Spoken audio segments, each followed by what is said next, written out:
he hablado esta mañana de dos virtudes desde la perspectiva de María, la esperanza y la humildad.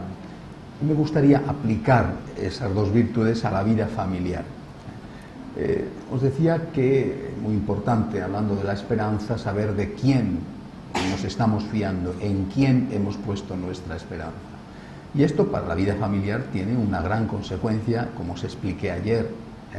Si nosotros estamos poniendo nuestra esperanza en personas, vamos a resultar defraudados, porque las personas no son Dios, ni tampoco nosotros lo somos. Por lo tanto, tenemos que decirles a los demás que no nos pidan lo que no podemos dar, y nosotros no podemos pedir lo que el otro no nos puede dar.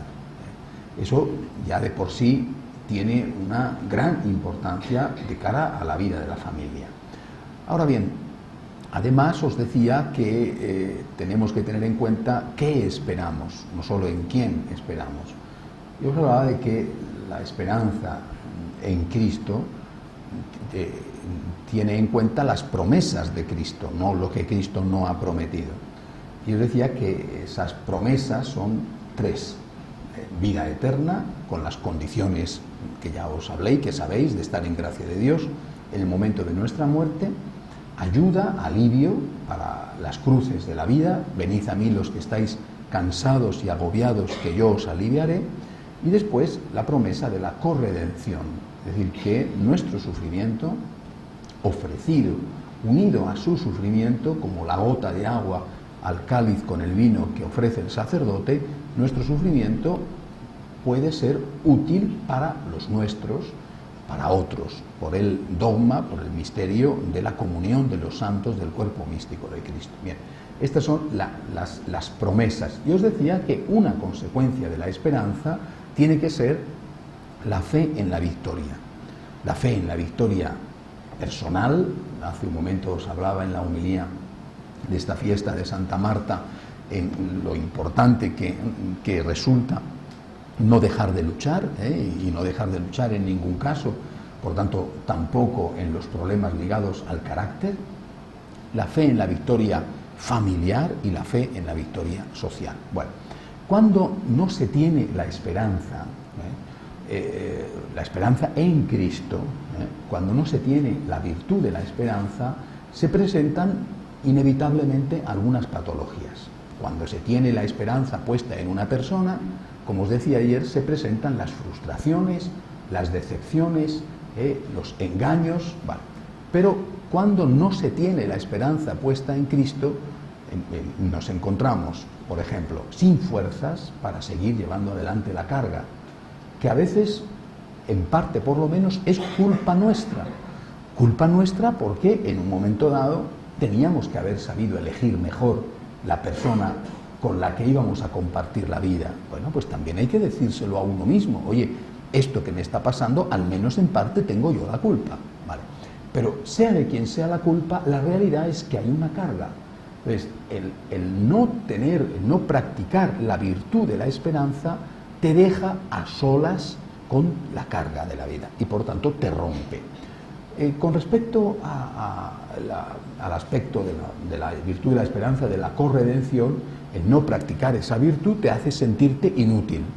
¿Para qué sirve todo esto? ¿Para qué sirve este sufrimiento?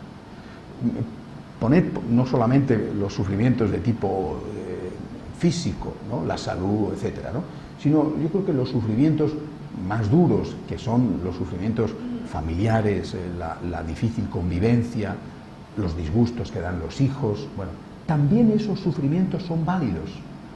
Y también de esos sufrimientos podemos sacar un gran partido. Podemos decirle al Señor: los acepto y te lo ofrezco por, y ahí tantas necesidades, incluso por aquellos que te están causando los sufrimientos. ¿Te causa sufrimiento tu marido?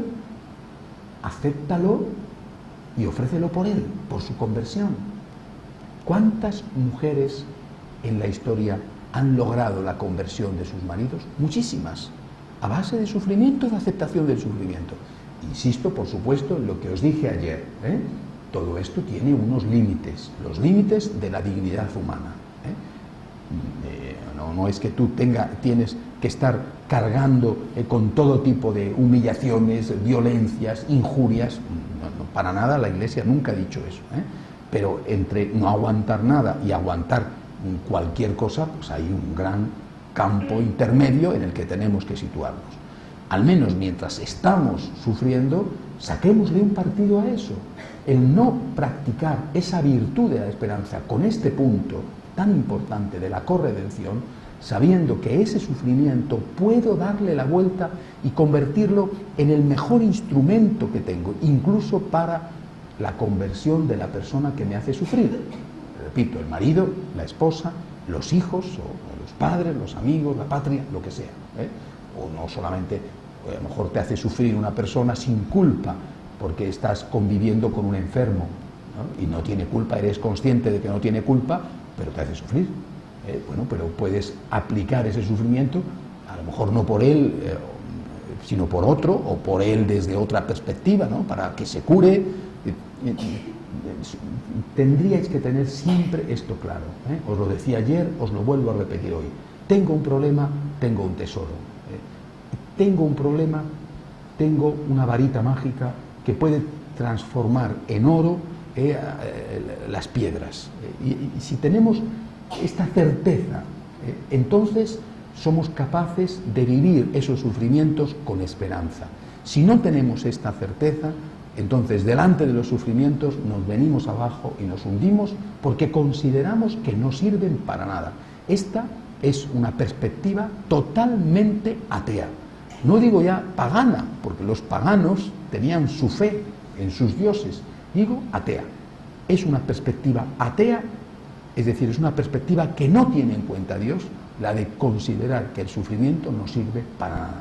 El sufrimiento ofrecido y unido al Señor es un gran instrumento para la corredención, es decir, para colaborar con Cristo en la redención de los demás, empezando por la redención de los nuestros, e incluso empezando por la redención de aquellos que nos están causando ese sufrimiento. Esto te da una visión totalmente distinta, te da una visión esperanzada de tu situación, de tu problema, de tu vida.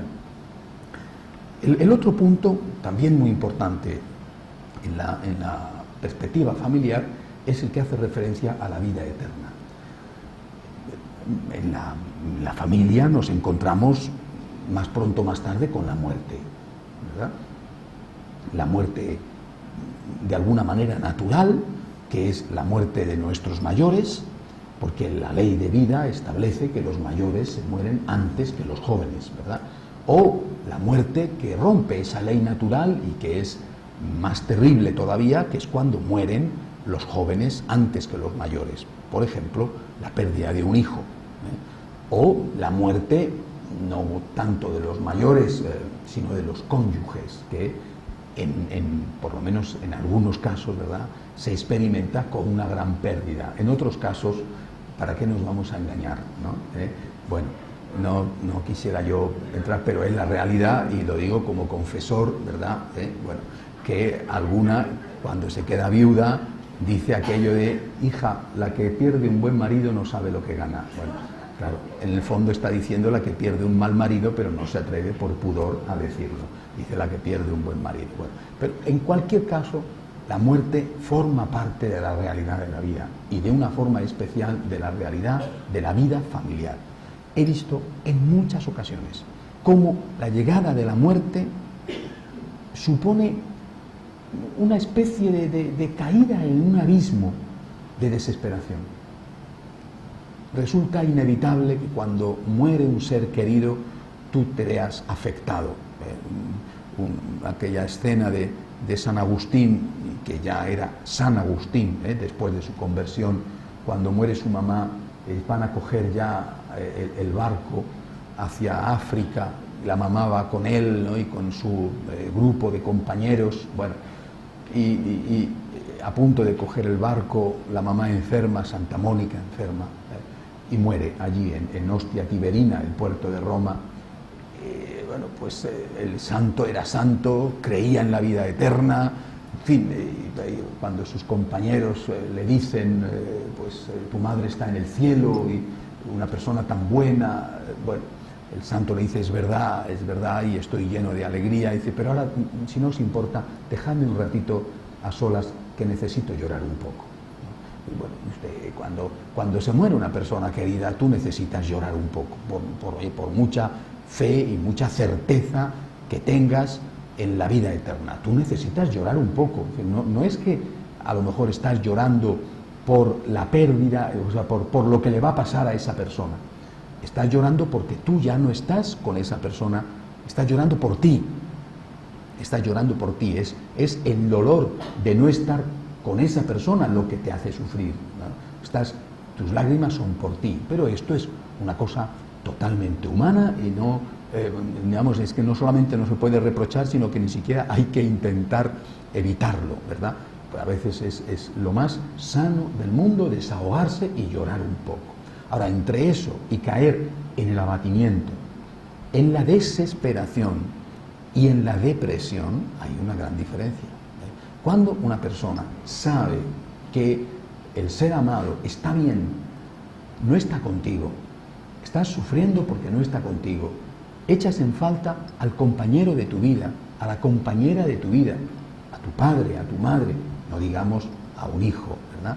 Bueno, pues eso te hace sufrir. Eres un ser humano, no eres una piedra ni una máquina, eres un ser humano, eso te hace sufrir, pero ese sufrimiento viene mitigado notablemente por la certeza de que esa separación es solo temporal.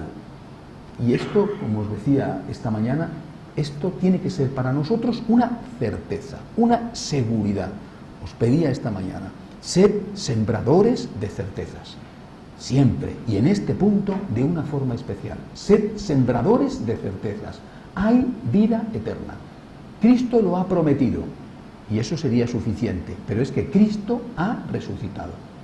Y yo vuelvo a decir la frase de San Pablo, si Cristo no ha resucitado, vana es nuestra fe, sin sentido nuestra esperanza. Por tanto, nosotros estamos seguros, sin la más pequeña duda, de que hay vida eterna. Esa certeza no suprime el dolor, pero sí lo alivia notablemente.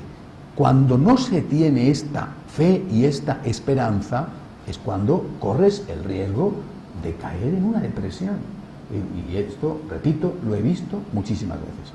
Probablemente también, en fin, hay otros componentes, ¿no? Como os decía, me parece que fue ayer, hay personas que son más depresivas, es lo que se llama una depresión endógena, personas que tienden a la depresión y que cualquier cosa desencadena en ellas esta situación de enfermedad. Bueno, en cualquier caso, si tú tienes la certeza de que esa persona amada, que no está contigo, por la cual lloras porque la echas en falta, pero que sin embargo está bien, está viva, y tú, en un plazo de tiempo que no se sabe, pero que efectivamente va a ocurrir, tú vas a reunirte con esa persona, eso te sirve de un extraordinario consuelo. Resulta muy difícil que una persona que tiene la esperanza en la vida eterna se deprima, se desespere por la muerte de un ser querido. Resulta muy difícil. Tiene que ser que ya esa persona tenga ese problema, como digo, de una depresión endógena y que realmente no tenga, no digo no solo que no tenga culpa, porque seguramente la otra tampoco tendrá culpa, ¿no? Pero que ya no haya nada que hacer porque cualquier cosa la lleva a la depresión. Todos hemos visto cómo determinadas muertes pues dramáticas han hundido a las personas, ¿no? y hundiendo a la persona ha hundido a la familia. Seguramente que conocéis a personas que ante esa muerte terrible han prácticamente parado el reloj de su vida y se han dedicado a hacer un culto a la memoria de esa persona, manteniendo la habitación intacta o negándose a seguir viviendo. A veces, si ha sido sobre todo un hijo o una hija, a veces han llegado al punto de olvidarse de que tienen otros hijos y de que por mucho dolor que tengan, tienen que seguir adelante porque hay otros hijos suyos que los necesitan. Bueno, todas estas cosas yo creo que de una forma o de otra todos hemos visto, ¿no? Yo desde luego como sacerdote que trato con personas con problemas, pues lo he visto muchas veces. Importancia de la esperanza en la vida familiar. En estos 3 puntos que os he dicho, de una forma particular. Hay vida eterna. Cuando nos encontramos con la muerte de los nuestros, nosotros tenemos que tener la certeza de que están vivos. Y cuando sea nuestra hora y veamos venir la muerte, tenemos que tener esta misma certeza. Esta certeza no nos va a quitar la angustia de morir. No vamos a ir a la muerte como el que va de picnic, va a una fiesta. Supongo que hasta los más santos han debido de tener, no digo su momento de duda, que quizá también, sino su momento de temor, ¿no? Porque es una situación, por otra parte, que se experimenta una vez y nada más, ¿no? Tanto no tienes un precedente, como puedes tener un precedente en las enfermedades o puedes tener un precedente en los problemas, ¿no? Y bueno, pero la certeza de que hay vida eterna te tiene que servir de alivio enormemente. Y me vais a permitir aquí un inciso, un consejo, que también os lo digo como sacerdote. Y es que con mucha frecuencia las personas, cuando tienen algún enfermo grave en casa, con mucha frecuencia, y hablo de personas practicantes, son renuentes a pedir el sacerdote. Piensan que la llegada del sacerdote puede asustar al enfermo, puede hacerle creer al enfermo que está muy grave. Bueno, si en cualquier caso, pero sobre todo si la persona, el enfermo, es creyente y practicante, no hay por qué negarle la presencia del sacerdote. Este año, por ejemplo, hemos tenido una pérdida entre otros que seguramente ahora mismo no recuerdo, pero hay un caso que a mí me ha dolido muchísimo. Una persona, una franciscana de María, que estaba aquí el año pasado, que se ponía aquí en primera fila, que yo muchas veces me metía con ella porque hablaba mucho con Rafi, ¿no? Me refiero a Ángeles Cáncer, ¿no? Bueno, ha muerto este año de cáncer. Bueno, y yo estuve en su casa hablando con ella, confesándola. Bien, cuando esta mujer entró en la fase final, la llevaron al hospital. Y su amiga, Rafi, habló con la hija y le dijo que, en fin, que su madre había pedido, y la hija lo sabía, que yo fuera a verla en el hospital. Yo había estado con ella en su casa, pero habían pasado ya varias semanas, ¿no? Bueno, como siempre ando con un viaje, con otro, ¿no? Bueno, y la hija le dijo que se negaba terminantemente a que yo fuera al hospital y a que fuera ninguna de sus amigas franciscanas de María. Encerró a su madre a cal y canto, cortándole toda comunicación.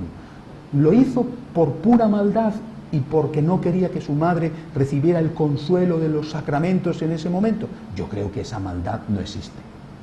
No creo que sea eso lo que motivó a la hija, sinceramente. Me parecería espantoso, ¿verdad? ¿Por qué lo hizo?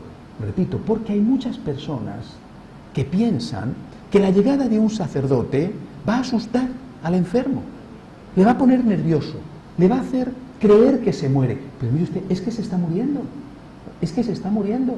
Entonces la llegada de un sacerdote, sobre todo si es un sacerdote amigo, no le va a hacer creer que se está muriendo. Es un sacerdote amigo que te ayuda en ese momento, y que tampoco llega el sacerdote a decir, oye, no es por nada, pero vengo a decirte que te quedan 2 horas, ¿no? Y tampoco vas así. Uno tiene un poco de experiencia y decir, bueno, vas y le confiesas. Por otro lado, os digo la verdad, en general, los enfermos saben perfectamente que están en la etapa final de su vida.